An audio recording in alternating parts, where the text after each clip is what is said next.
In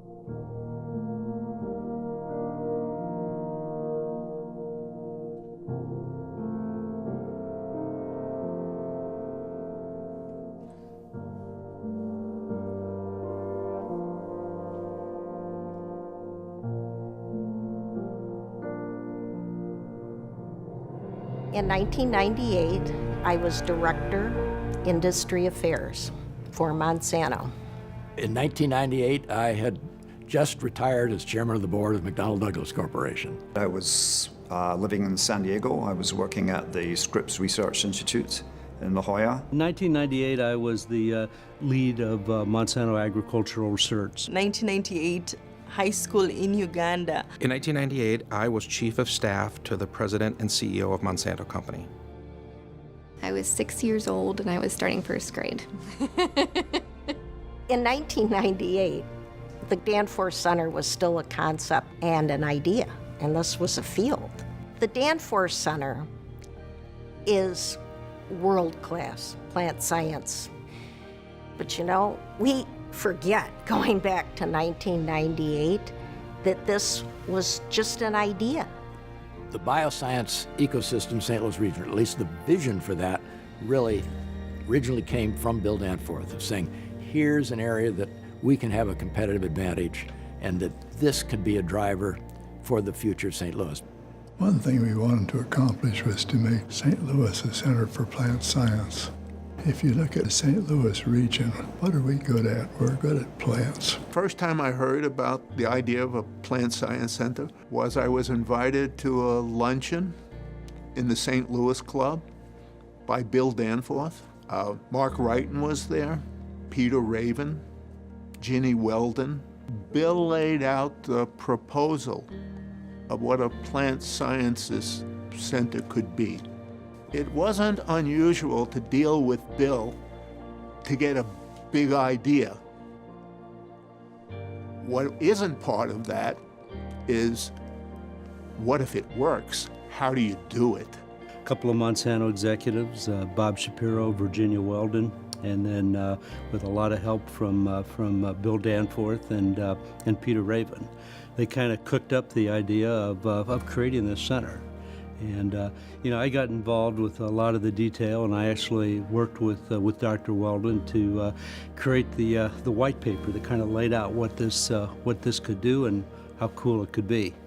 There was no playbook, that's for sure. It was, we were designing this thing as we were flying it, and it was terrifying because we had some crumpled up pieces of paper and some great ideas. So early on, there was a conversation where we brought Ernie Jaworski into the fold, and Ernie was at the time serving as the chairman of the Boyce Thompson Institute board, so he knew what it took to run one of these places and to do it right. And I remember the pit in my stomach when Ernie leaned across the table and said to me, "You better be serious about doing something like this, because it's really hard." When I first learned about the Danforth Center, it was through a telephone call from Bill Danforth. He asked if I was interested in helping to establish a center in St. Louis. And we discussed more and more about the nature of the concept and what it would take to make this center a first-class center that would lead the world in plant science. Once we decided to do something like this, we had to say, well, who can be our first leader? With further discussions, Bill and I came to the suggestion that perhaps I should be the first leader. That was followed by a very interesting phone call with Sam Fiorello. Well, the first thing that we said is, A, we're going to have folks believe in this dream by putting money down. And we did with the Monsanto Fund and the Danforth Foundation and the state. And so that was the first sort of validation that we had something that people were willing to get behind. The second thing was that we were going to recruit a scientific leader to serve as its founding president, and someone who was well known for his or her body of work. And there was a search committee, and we looked far and wide and selected Roger Beachy. And Sam called and said, "Roger, this is what we're going to do from the standpoint of financing.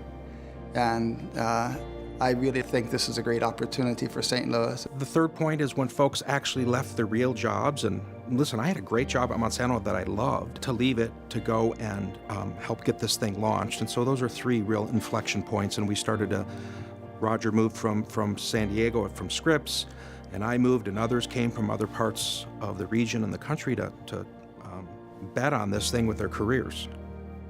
Part of it was Roger Beachy leaving at that point and coming to St. Louis to be the first president of the Danforth Plant Science Center.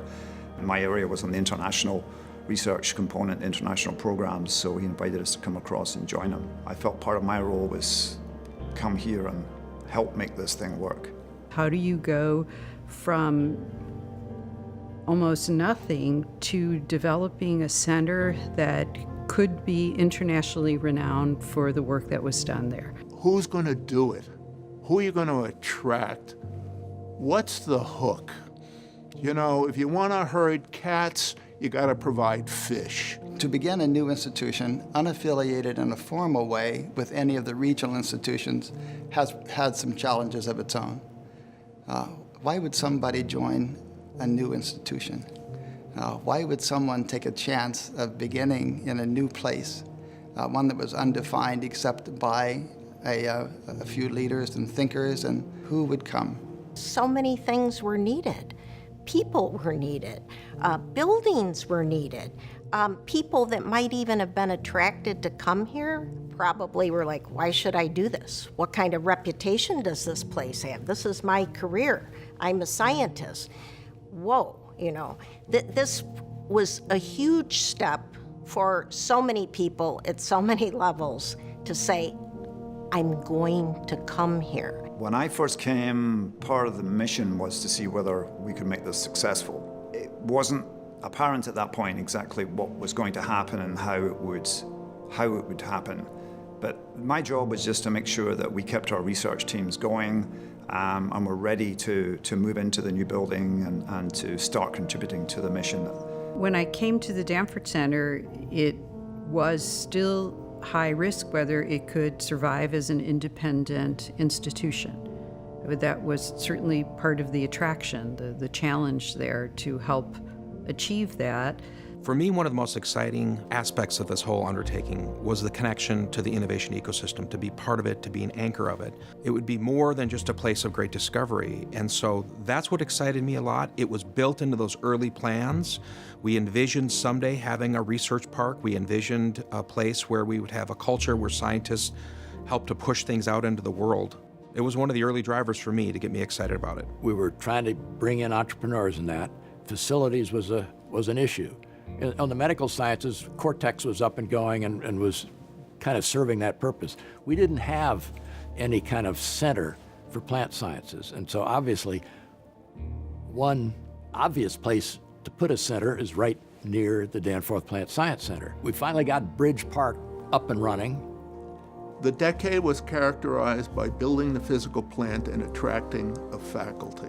And so I look at that, and then I look at the 10 years, and I must say it all exceeded my expectations.